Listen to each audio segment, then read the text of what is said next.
Hello, I'm Brad Hadank, and welcome to Sportspage. In this program, we talk with the athletes, coaches, and staff who work to make University of Central Missouri Athletics one of the premier college sports programs in the MIAA and Division II as a whole. This is Sportspage.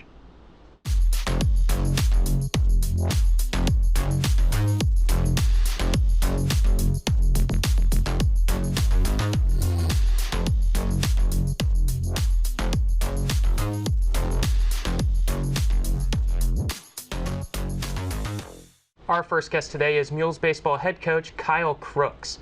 Coach Crookes is in his 11th season as head coach for the Mules. He has spent 13 seasons overall at UCM, as he was the top assistant coach for 2 seasons prior to being named head coach. Coach Crookes recently won game number 419 in his UCM career, making him the winningest head coach in UCM baseball history. In his time as head coach thus far, he has led the Mules to 6 MIAA regular season championships, 6 MIAA tournament championships, 4 NCAA Central Region titles, and in 2021, he led the Mules to a runner-up finish at the NCAA Division II College World Series. Coach Crookes joins us right now on Sportspage. Coach Crookes, thank you for joining us today. Yeah, it's a pleasure. Thanks for having me. So starting with your recent 419th win that you picked up on March the 28th of this year, a 7-2 win over Fort Hays State. Can you talk me through the emotions of that game and how that game went for you? Standard Friday night MIAA game. Had no idea of the number or I don't know, even approaching any of that. So yeah, didn't know until Backus pushed me somewhere at the end of the game, and then I got water dumped on me by that guy. So I mean, it's just obviously it's a very special number, but I had no idea that it was there. So in all honesty, there was nothing different other than a competitive game on Friday night against a really good team. And talking about that guy, that's Vance Tobol, who will join us here in a second. Talking about that water shower, how'd that feel? How do you get cleaned up after that? You don't. You're just soggy and wet and miserable until you take all your clothes off and shower and put dry ones on. So there was nothing. It's obviously a great feeling to have people know and care enough about doing it, but certainly doesn't feel great in the moment. So what does it say about the buy-in from your guys to get to this point in your coaching career? Yeah, I mean, it's as you mentioned, it's been 11 years. So I think it's all the people, the staff, starting with my family in the house, but going into the administration, and then all the staff, and then certainly the players over the course of my time here. I've been really blessed to have great people that care about this place and this program, and have built something into or built this place into something that they care about, and they want to make sure that they pass on the same care to other people as they walk through the doors. This season for your squad started at the Houston Winter Invitational there at Dyken Park in Houston, Texas. The first game was a 15-5 run rule win over number 18 at the time in the nation, being Ashland. How big was that win to kick off the season in such a big place? I mean, it's always good to win. Historically, we don't start out great down in Houston, so it's good to get a first one under your belt. Good to do it, when Jim is there, because you like to make Jim happy. And we actually played pretty well against a really good team. Coach Shaley is a great coach. I think he just surpassed 11 or 1,200 victories in his career. So unreal accomplishment there, and a really good team. So I mean, it's good. It's one of the 50 we play, so it's not everything, but it's a good way to start the season. And you mentioned Jim Crane, the owner and chairman of the Houston Astros. How much of a support has he been to this Mules baseball program? I mean, I don't know that you can quantify how much of a support he's been. He's engaged. He's engaged with the admin, with us, with the team, and yearly at least. When we go down there, he hosts us and treats us like he treats his Astros for a week, and we get an opportunity to really have a great experience down there. But how he's done so much more for the program, just in terms of his investment monetarily, but just his investment in time and care, and into our players, even more so this year maybe than ever. It's really humbling to see somebody that is so successful, that has so many things going on, and in his life. I can't even imagine what his days look like for him to be able to do what he does for us, on a year-to-year basis. We're forever grateful. In Houston, you got to play with Major League Baseball rules. That included the ABS, or automated ball strike system, where you can challenge the ball and strike call. How was that experience for your guys? How did you feel about that system? I mean, I think it's fun. I think it's fun for our guys because as in my career anyway, over the course of the last 20 years, our players, I see an understanding of the game grow, and it's grown a tremendous amount. I also think it's humbling for them, or at least for our team. I don't know. I think we may have gotten one call right for all the challenges that we did. And I think our guys have a really, really good understanding of the strike zone.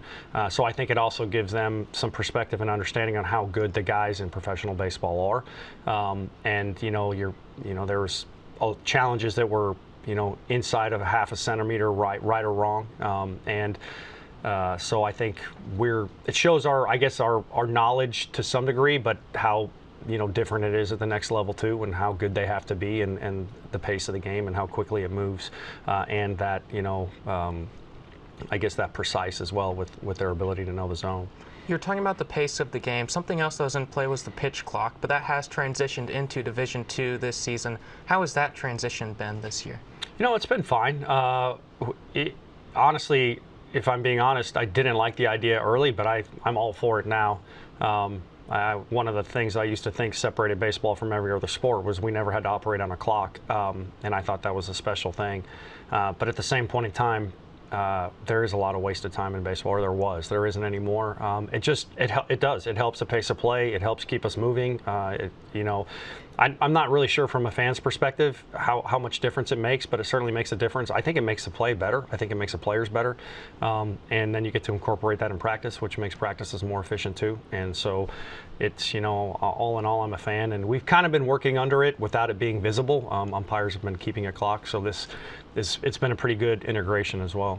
You were talking about the 50-game season. You're about over halfway through. How do you gauge the performance of your team this season?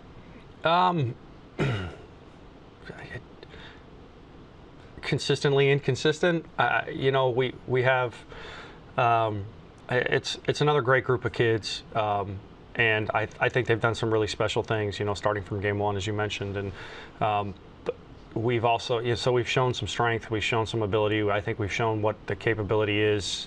We've suffered an enormous number of injuries, it seems, this year, and that's something that I always felt like I've been really good about avoiding. Whether that's a skill or not, I don't know, but we certainly have hit it this year, and our guys have been really resilient with the injuries that we've sustained. And we have enough ability, we have enough numbers, we have enough talent to move forward with those injuries and be successful, and I think we're learning how to do that. So we've done some 2 steps forward, 1 step back type of things, and we're still learning and growing and trying to figure out how to be the best version of us while we're managing the injuries that we have. So it's another thing that we haven't had to deal with as a group, as a team, as players in this locker room to the degree that we're doing now, and so they're showing some maturity in how they're dealing with it, and we just need to do a better job on the field of managing ourselves and learning how to play the game, without some people that we're used to playing it with. And even with that adversity recently, depending on the poll you look at, you moved to #1 in the nation. Is that something you look at? How do you gauge that side of baseball? I could care less. I don't think nobody that ranked us #1 has watched us play. So that makes 0 difference to me, and I could care less. So looking at last season for your Mules squad, it was another trip to the NCAA Division II College World Series. I know not the outcome. You wanted 2 losses by 1 run each, but still, how do you gauge that last season? It's a special year. You always want to try to get to Cary.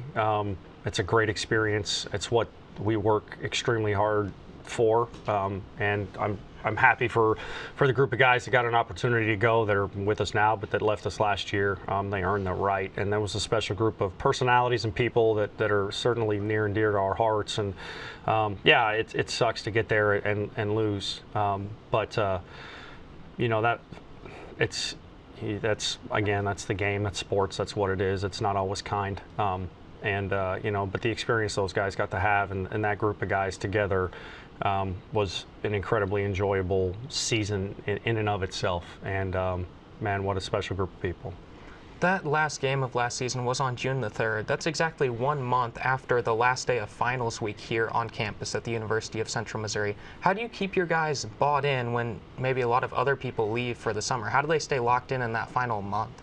I think it's easier. You don't have school. It's the closest you're going to get to playing professional baseball without being in professional baseball. You can kind of block out a lot of things that normally I think would distract what a student athlete, would be totally focused on the field, whether it's finals or just classes in general, or, in any other thing that may, I guess, kind of get in the way.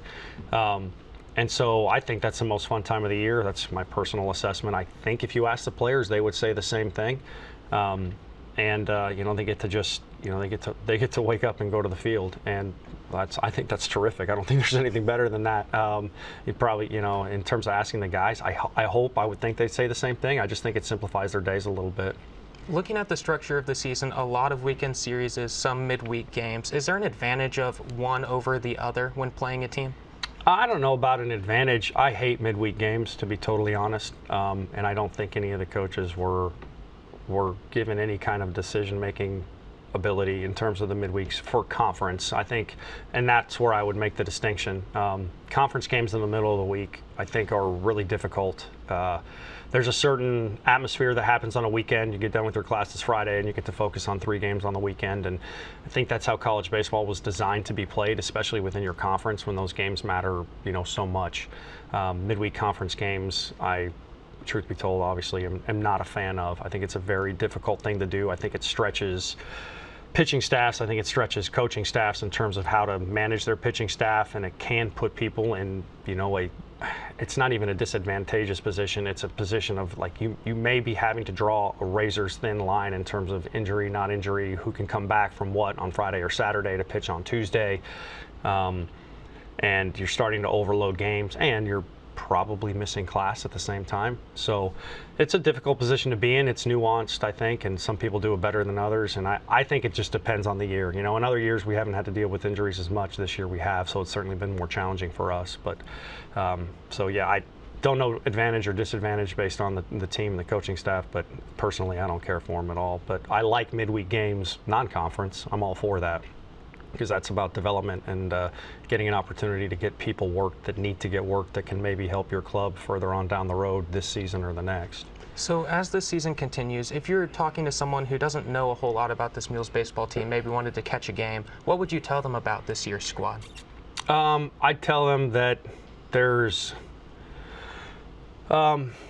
exciting talent across the field, on the mound, and in the batter's box, that is proven and done it at a very high level. And then there's this, it's almost like we're operating in 2 extremes of guys that have played 5 years of college baseball and have been very, very successful. And then there's another group of about 5 guys that are true freshmen that have never done it before and are cutting their teeth in one of the toughest conferences in the country, and really doing a great job of learning on the fly. I think no matter what, it's a fun brand of baseball to watch. I think there's action in terms of baseball. I don't think if you're watching a Major League Baseball game, it's even comparable. There's something happening every pitch in a game for us in terms of action on the base paths or in the box.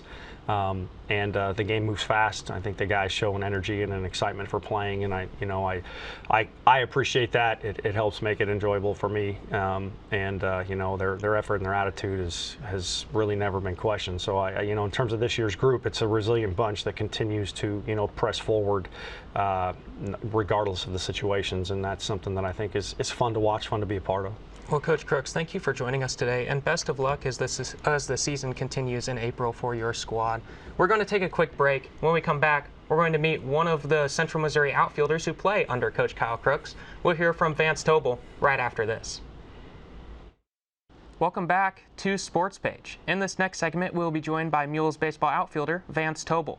Vance is a redshirt senior for the Mules. A graduate from Rogers Heritage High School in Rogers, Arkansas, Vance has excelled in his time as a Mule.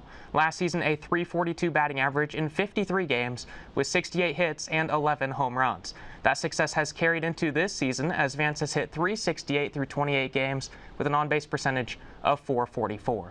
This is Vance Tobol right here on Sportspage. Vance, thank you for joining us today. Thank you for having me. So at the beginning of the season, you got to play at Daikin Park in Houston, Texas. That's the home of the Houston Astros. Could you talk me through that experience of playing at a big league park? Oh, it's a blast. We are pretty much big leaguers for the 4 or 5 days we're there. We get their locker room, their cages, weight room, pretty much the whole facility just to ourselves. So it's pretty fun thing to enjoy. Not a lot of people get to. I asked Coach Crookes about this, but in Houston you used the ABS automated ball strike system. Did you have any experience with challenging a pitch down in Houston? Yes, I did challenge one pitch I thought was a ball, but the challenge system proved me wrong, and it was a strike, and I essentially struck out. So, but I think it's a good thing. I like it.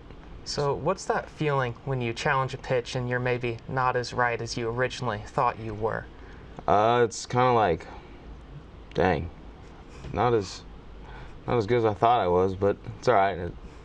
It's always your next at bat, and so, yeah. This season in Division II, you've also played with the pitch clock. Has that affected the game at all that you see, or as your time as a hitter? No, not for me personally. I've seen people in the past where they've gotten a pitch clock violation because they weren't in the box and ready, and they weren't too happy about that. But I haven't had any problems with it. You were redshirted here at UCM in 2021, and since 2022 you've had an impact in every single season, and now you've been here for 5 seasons. How were you able to step in here and make an impact so early in your career? Really just knowing I had to come in and fill a role and do what I could to help the team win and be the best I can be. And in an age with the transfer portal and all of that, guys are going in and out, what made you stay here at UCM for those 5 years now? Really just the team, the coaches, teammates, just the relationships I've made here, and I've been happy here, so why leave? Looking at some of your career statistics, 36 home runs for the Mules in your career. Could you talk me through? I was not a guy who ever had the opportunity to hit a home run. I did not have that kind of power. Could you talk me through that feeling of hitting a home run? Well, when you know you got it, you got it, and so you kind of just know. But there are some times where you do hit one, and it's like, I don't know if I really got that one or not. So. Looking back, do you remember your first ever home run? And if so, could you talk me through that one? Collegiate home run? Or just... Or ever. Oh, gosh. I don't remember my first home run ever, but my first collegiate home run was my redshirt sophomore year. It was a home series here against Arkansas Tech. And game 1, hit one. That's when you know you have power, when you don't even remember the first one. Looking at your batting average statistics, in 2022 you hit 286, 2023 351, 2024 was 342, and now you're at 368 this season. What's been working especially this season to have that 368 average? Really just putting in the work on my own, doing it outside of practice, and just staying locked in the box and trying not to chase anything or stay locked in on one pitch that I'm hunting. You were talking about practice. For people who maybe don't have as much experience playing baseball, could you take them through a typical baseball practice here at UCM? Yeah. So we'll start at 1 o'clock, and that's when we have our early hitters, and from early hitters we'll go into a quick little hitters meeting, and then either some form of base running or mobility and arm care. And then we'll go into our defensive groups, and then after that we'll go into some kind of team portion. I was talking about your batting average statistics. You've played stayed pretty consistent over your career, and you're talking about that time that you put in outside of practice. Is that part of the way that you stay so consistent? Yeah, I would say that. It's just really just for anybody, putting in the work just to stay consistent and locked in at all times. And putting in that work outside of practice, what does that look like for you? Kind of just going off of what I've been feeling in the box and kind of working on that. Or some days it's like, I didn't feel very good this day, so I'm just going to go do some feel-good BP just to get that good feeling back, and yeah.